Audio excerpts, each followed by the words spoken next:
Ads లేకుండా latest episodes చూడండి.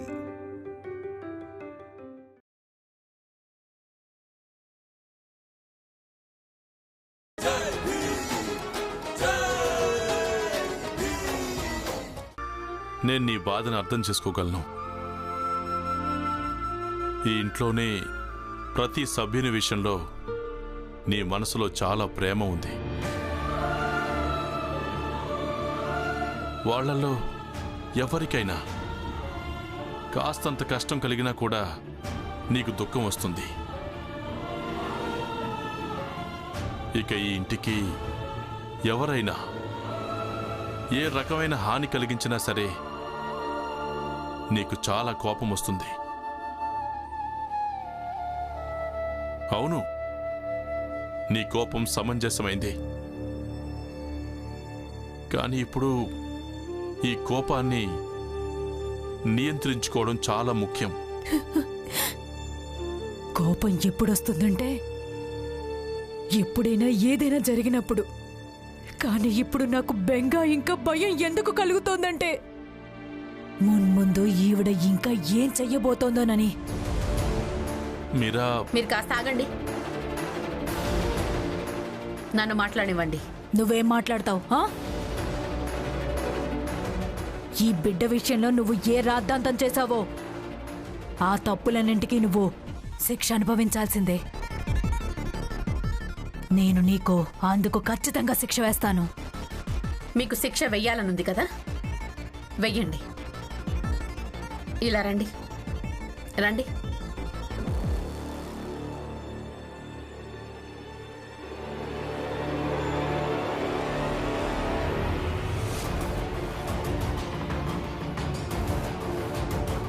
ఏమైనా అర్థమైందా? నాకేం అర్థం చేసుకోవాలని లేదు, అలాగే నేనేం వినను కూడా. నేనిక్కడుండగా నువ్వు ఈ ఇంటి లోపలికి వెళ్ళడానికి వీల్లేదు. నాకు తిన్నగా జవాబు చెప్పండి. మీకు అర్థమైందా కాలేదా? ఒకవేళ అర్థం కాకపోతే మీరు నేను చెప్పింది వినండి. అసలు మీరిద్దరు ఏం చెప్తున్నారు? కాస్త ఓపిక పట్టు, అందరికీ అన్నీ అర్థమైపోతాయి నేనేం మాట్లాడుతున్నాను.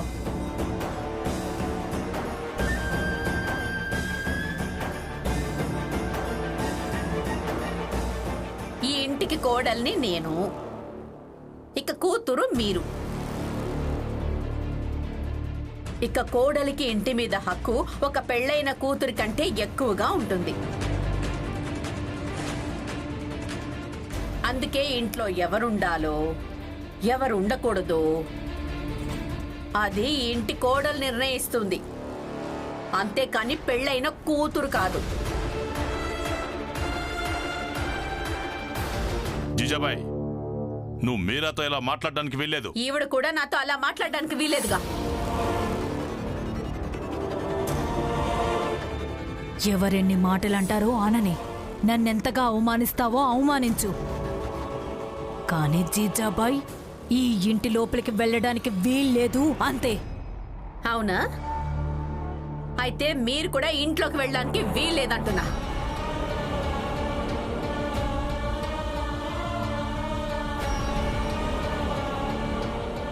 పిన్ని, అత్తయ్య, ఏంటి మీరిద్దరు ఇలా పట్టుబడుతున్నారు?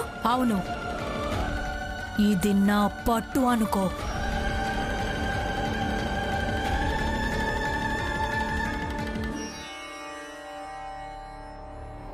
మీరందరూ లోపలికి పదండి. వీళ్ళిద్దరిని ఇక్కడే ఉండనివ్వండి. కానీ నేను చెప్పాను కదా, లోపలికి పదండి.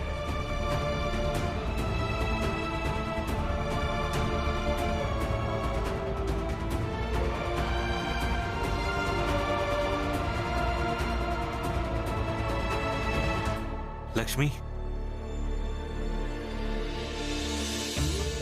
ఇంటికి పద.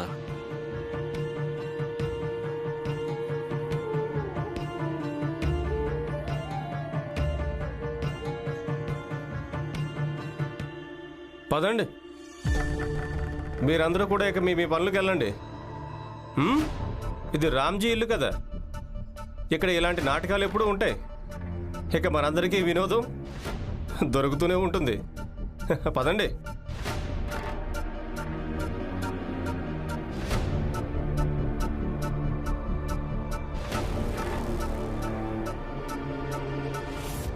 కేవలం 3 రోజులు మిగిలే. ఈ పందెం గడువు ముగిసిపోతుంది. అనుకున్నాను ఒకవేళ ఈ కోర్టు గొడవ ఇంకా 3 రోజుల పాటు సాగి ఉంటే కనుక నేను అనుకున్నది చాలా తేలిగ్గా జరిగిపోయేది. ఇప్పుడు ఈ కేసు లేకుండా పోయింది. ఇప్పటికి ఈ 3 రోజుల్లో భీమ్ ఏం చేస్తాడో ఏమో. నేను మళ్ళీ ఇంకొకసారి భీమ్ చేతిలో ఓడిపోవాలనుకోవడం లేదు. కానీ నువ్వు ఓడిపోతావు.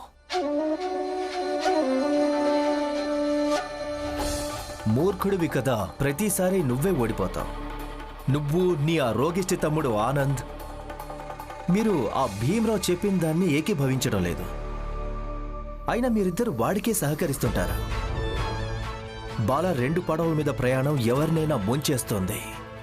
సగం విరోధి సగం మద్దతుదారులా మారి నువ్వు ఇంకేదో కాదు, నిన్ను నువ్వే పరిహాసానికి పాత్రుల్లా మారిపోతున్నావు. ఒకటి పూర్తి మద్దతుదారులా మారు, లేదా పూర్తిగా విరోధులా మారు. అప్పుడే ఏదైనా ఫలితం తేలుతుంది. అర్థమైందా?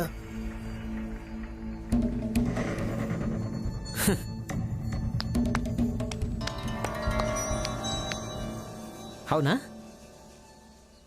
మరైతే మీరు ఫలితమేం తేల్చేశారు? మీరు ఎప్పటి నుంచో వాడికి పూర్తి విరోధులనే ఉన్నారు కదా, మీరు మాత్రం ఏం చేయగలరు? ఒక్కసారైనా ఎందుకు గెలవలేకపోయారు? ఫలితం తేలుతుందంట. నువ్వన్నది నిజమే. నువ్వన్నది పూర్తిగా నిజమే. నేను ఓడిపోయాను, పదే పదే ఓడిపోయాను. కానీ నా తప్పు వల్ల కాదు. ప్రతిసారి ఓడిపోయాను ఎందుకంటే నీలాంటి నమ్మక ద్రోహుల వల్ల. మూర్ఖుడా. తమరి అమ్మ అజీజాబాయ్ నా దగ్గరకు వచ్చింది. భీమ్రావు నాకు ఇది చేశాడు అది చేశాడు అని చెప్పింది. వాడు ఆ భీమ్రావు అలాంటోడు ఇలాంటోడు అంది. అందుకే నేను సహాయం చేశాను. ఇక ఫలితం ఏం తేలింది? మాట మారింది. వెళ్ళి ఆ భీమ్రావుతో కలిసిపోయింది. ఇక నేను ఇక్కడే ఉంటాను. ఈ ఇంటిని వదిలేసి ఎక్కడికి వెళ్ళనంటే వెళ్ళను. నీ ఆ రోగిష్టి తమ్ముడు ఆనంద్ భార్య లక్ష్మి, తనను కూడా అగ్రిమెంట్ కూలీగా మారమని చెప్పాను కదా. నేను తనకు కూడా సహాయం చేశాను. నాకు కూడా వెళ్ళాలని లేదు. ఒకవేళ నేను వెళ్తే మళ్ళీ వెనక్కి తిరిగి రాకపోతేనో? అవకాశం రాగానే ఇక తను కూడా మాట మార్చింది. ఇక వీళ్ళందరికంటే ముఖ్యమైన వాడు మా పెద్ద మూర్ఖుడు బాల. ఒకసారి గంతులేస్తాడు ఇక్కడ, ఒకసారి గంతులేస్తాడు అక్కడ. భీమ్ ఇంకా నాన్నతో నాకు వ్యక్తిగత భేదాభిప్రాయాలు ఉండొచ్చు, కానీ దానికి అర్థం మాత్రం నేను వాళ్ళకే వ్యతిరేకంగా ఎవరో గూఢాచారులా మారి మీకు సహకరిస్తానని కాదు. ఏంటి ఇక్కడ నువ్వేదో వాగావు కదా? భీమ్ చేతిలో ఓడిపోకూడదని, భీమ్ మీద గెలవాలని. ఏం ఆలోచించావు? అసలు ఎలా ప్రతీకారం తీర్చుకుంటావు చెప్పు. ఆలోచించి నా బుర్ర చెడిపోయింది. ఇప్పుడు నేను కేవలం ఇదే ఆశించగలను, ఈ 3 రోజులు కూడా ఏదో ఒకలా గడిచిపోవాలని. కాని బాలా, కేవలం ఆశించడం వల్ల ప్రయోజనం లేదు. ఆశకు కేవలం ఒకటే ఫలితం ఉంటుంది, నిరాశ. ఏదైనా చేయాల్సి ఉంటుంది. సరే అయితే ఈసారి కూడా నేను నీకు సహాయం చేస్తాను.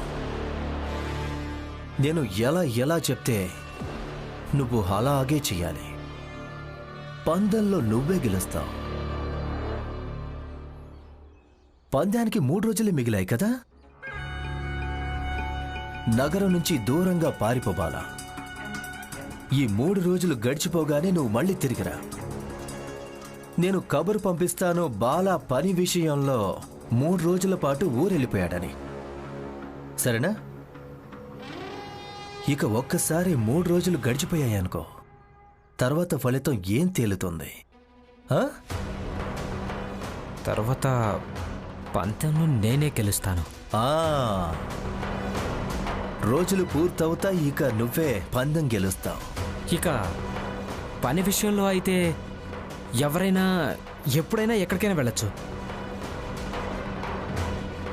నేను ఈరోజే ఊరు వెళ్ళిపోతాను. ఇక నేను ఎవరికైనా 3 రోజుల తర్వాతే కనిపిస్తాను. కాస్తాగు, చెప్పేది విను. పని కోసం వెళ్తున్నావంటే కొంత డబ్బు కూడా తేవాలి కదా.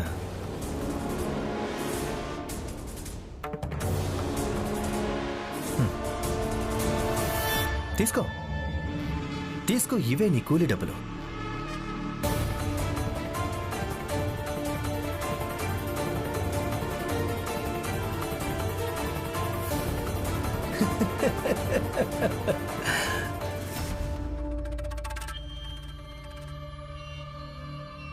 ప్రస్తుతం నేను ఈ డబ్బుల్ని అప్పు కింద తీసుకుంటున్నాను.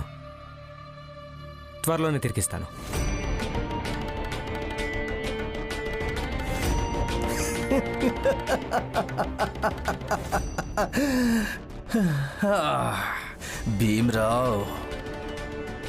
భీమ్రావ్, నువ్వు ఇంకా నేను ఇద్దరం కలిసే నడుస్తాం. నీకనిపిస్తుంది నువ్వు పోరాటం చేస్తున్నావని. చెయ్యి, పోరాటం చెయ్యి. ఇక నేను నీ పోరాటాలను, నాటకాలని రుజువు చేస్తూ ఉంటాను.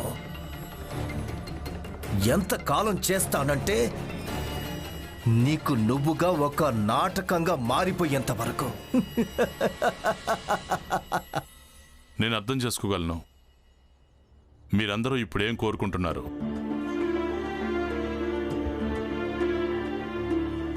కానీ ఇప్పుడు వెళ్ళి జీజేబాయ్ ఇంకా మీరాతో మాట్లాడడం మంచిది కాదు. చాలాసార్లు ఇలాంటి గొడవలు ఒక పాత్రలా ఉంటాయి. ఎలాంటి పాత్ర అంటే ఇప్పుడిప్పుడే ఛాయ్ మరిగిన పాత్రలా. దాన్ని వదిలేండి. ఇక కాసేపట్లో పాత్ర ఇంకా ఛాయ్ రెండు కూడా చల్లారిపోతాయి. అదేవిధంగా జీజాబాయ్ ఇంకా మీరాను కాసేపటి దాకా విడిగా ఇద్దరిని వదిలేయండి. అప్పుడు వాళ్ళిద్దరి పట్టు చల్లారిపోతుంది. ఆ పాత్ర ఇంకా ఛాయ్ లాగా. మావయ్య, ఇప్పుడు అత్తయ్య కూడా ఆ కేసులన్నీ వదిలేసింది. అలాగే ఆవిడ ఏ తప్పుడు నేరాన్ని మోపిందో అది కూడా వాపస్ తీసుకుంది. అత్తయ్య మంచి మనిషి అయిపోయింది. మరి ఇప్పుడు మనం ఆ విషయం గురించి మాట్లాడడం మంచిది. మీరు అత్తయ్య ఒక బిడ్డను దత్తత తీసుకుంటే. అవునా? ఆవిడ మీకోసం, ఈ కుటుంబం కోసం 4 అడుగులు ముందుకు వేసింది కదా. మీకోసం ఇక్కడి దాకా వెనక్కి వచ్చేసింది. అందుకే నాకేమనిపిస్తోందంటే మీరు కూడా మీ భార్య కోసం కొన్ని అడుగులు ముందుకు వేయటం మంచిదని. అని నువ్వు అనుకుంటున్నావు, నేను కాదు.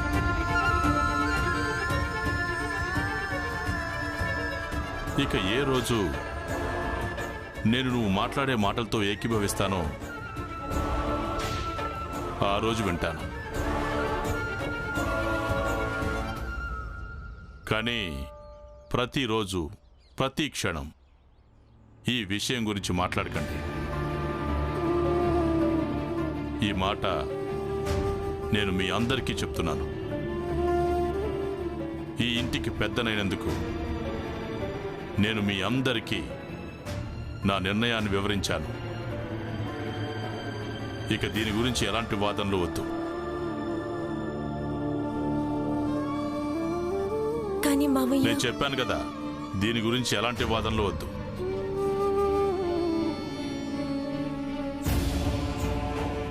జీజాబాయికి బూరెలంటే చాలా ఇష్టం. ఈరోజు తన కోసం తనకిష్టమైన వంటలు వండండి. తను నా భార్య. తన కోసం ఈ మాత్రం చేయగలను.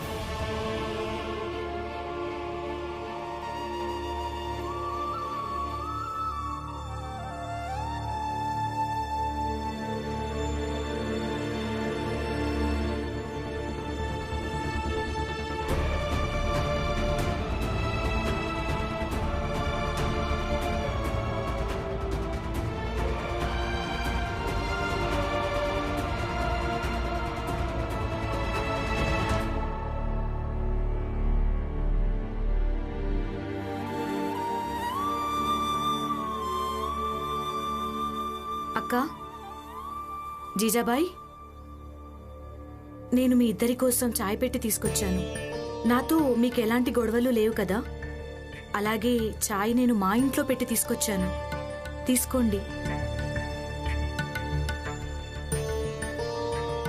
జీజాబాయ్, చాయ్ తాగండి.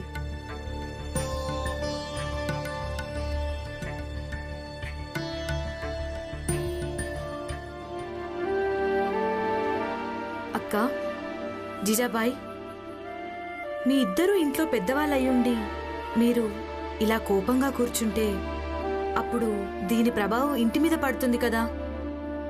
తప్పు నాదిలే. తప్పు చేశాను నేను. అయినప్పటికీ కూడా నేను ఈవిడ అవసరాలన్నింటినీ గుర్తించి శ్రద్ధ తీసుకున్నాను. కానీ ఈవిడ చూడు, అలా నా ఎదురుగా వచ్చి ఎలా నిలబడిపోయిందో. ఇక నన్నే లోపలికి వెళ్ళడానికి వీలేదని చెప్పింది. జీజాబాయ్ మొత్తం మర్చిపోయిందనిపిస్తోంది. ఈ ఇంటికి కోడల్ని చేసుకుని సగౌరవంగా నేను తీసుకొచ్చాను కదా. నిజానికి అన్నయ్య పెళ్లి చేసుకోనని చెప్పాడు. జీజాబాయిని ఎలా చూసుకున్నాడంటే భీమాబాయిని చూసుకున్నట్టుగానే. కానీ ఈమె ఇంటిని పట్టించుకోలేదు, ఇంట్లో వాళ్ళను కూడా పట్టించుకోలేదు. అందుకే ఇలాంటి పరిస్థితి వచ్చింది. నేను ఈమెని ఇంటి లోపలికెళ్ళనివ్వకుండా ఆపాల్సొచ్చింది. పెళ్లి చేసుకుని వస్తే జీవితమంతా ఇవిడికి నచ్చినట్టే నడుచుకోలేను కదా నేను. చూడు, లెక్కల గురించి ఎవరు మాట్లాడుతున్నారో, ఎవరంటే తనకే తన లెక్కల గురించి సరిగ్గా తెలీదు. ఇక నేను తనకు నచ్చినట్టు నడుచుకోవాలా?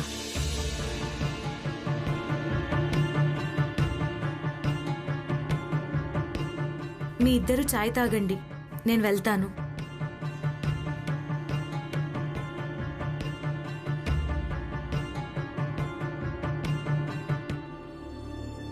చాయ్ వేడిగా ఉంది, తాగు. వేడి చాయ్ నోటిని కాల్చేస్తుంది.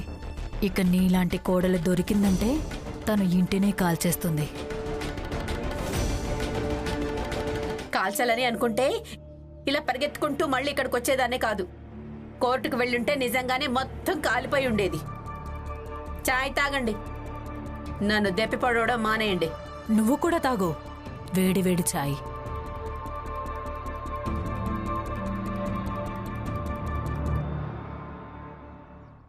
భీమన్నయ్య, భీమన్నయ్య, బాలన్నయ్య ఎక్కడికో వెళ్ళిపోయారు. భీమన్నయ్య, నాకు కొన్ని డబ్బులు ఇచ్చారు. తన భార్యకు ఇవ్వమని చెప్పారు. ఏదో 3 రోజుల పని దొరికిందంట. ఆ తర్వాత తను తిరిగి వస్తానన్నారు.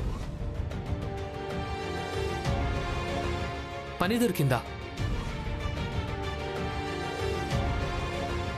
ఆయనకేదో పని దొరికిందని నాకు అనిపించడం లేదు. నాకు తెలిసి ఆయన ఎందుకు పారిపోయి ఉంటాడంటే ఇప్పుడు 10 రోజుల పందెంలో చివరి 3 రోజులే మిగిలాయని. ఈ 3 రోజులు తను ఇక్కడ ఉండకుంటే మనం తనకేమీ చెప్పలేం కదా.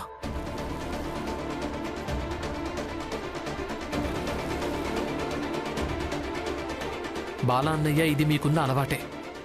కష్టాలను ఎదుర్కోవడానికి బదులు కష్టాల నుంచి పారిపోవటం. మీరు చాలా పెద్ద తప్పు చేశారు. నేను చేసింది పూర్తిగా ఒప్పే. ఈ భీమ్తో పెట్టుకోవడం కంటే వాడికి దూరంగా ఉండడమే మంచిది.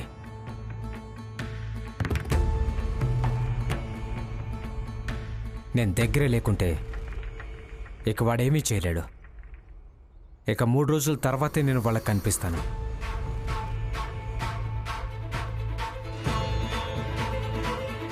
నరోత్తం దగ్గర నేను తీసుకున్న అప్పులో సగం మొత్తాన్ని నేను కరుణకి పంపించేస్తాను. ఇక మిగిలిన ఈ డబ్బులతో నాకు కూడా 3 రోజులు గడిచిపోతాయి. భీమ్, ఏం చేసుకుంటావో చేసుకో.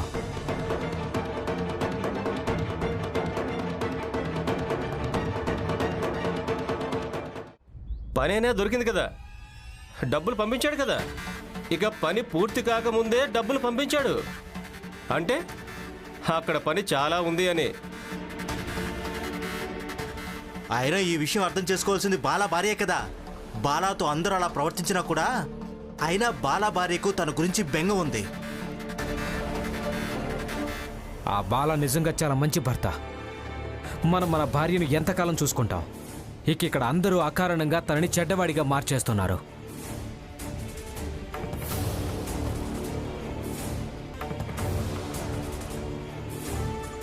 దీపక్, నా భర్త నీకు ఏ పైసలైతే ఇచ్చాడో వివ్వు.